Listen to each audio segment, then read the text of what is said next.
Friends, welcome back to our channel maths and science trick and toys. આજના વિડીયોમાં આપણે જોઈશું ધોરણ 6 પ્રકરણ 4 વનસ્પતિની જાણકારી મેળવીએ, જેમાં આપણે અગાઉના વિડીયોમાં વનસ્પતિની ઊંચાઈ અને પ્રકારના આધારે તેનું વર્ગીકરણ, વેલા અને ભૂપ્રસારી વનસ્પતિની માહિતી મેળવી. આજના વિડીયોમાં આપણે જોઈશું મૂળ અને તેના કાર્યો. તો સૌપ્રથમ આપણે જોઈએ છીએ તો આ જે ચિત્ર છે એ મૂળનું ચિત્ર છે. સામાન્ય રીતે વનસ્પતિના જમીનની અંદર રહેતા અને જમીનમાં જ વૃદ્ધિ પામતા ભાગને મૂળ કહે છે. એટલે કે જ્યારે આપણે કોઈ પણ વનસ્પતિ હોય, છોડ હોય, સૃફ હોય અથવા તો વૃક્ષ હોય, એનો જમીનની અંદરનો ભાગ જેને આપણે મૂળ તરીકે ઓળખીએ છીએ. વનસ્પતિનો જમીનની અંદર રહેતા ભાગને આપણે મૂળ કહીએ છીએ.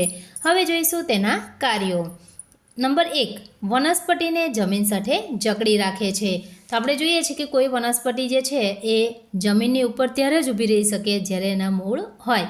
જો એને મૂળ ન હોય તો આપણે એ વનસ્પતિને જમીન ઉપર ટટ્ટાર ઊભી રાખી ન શકીએ. ત્યારબાદ છે નંબર 2, જમીનમાંથી પાણી અને ખનિજ ક્ષારોનું શોષણ કરે છે. નંબર 3, ખોરાકનો સંગ્રહ કરે છે.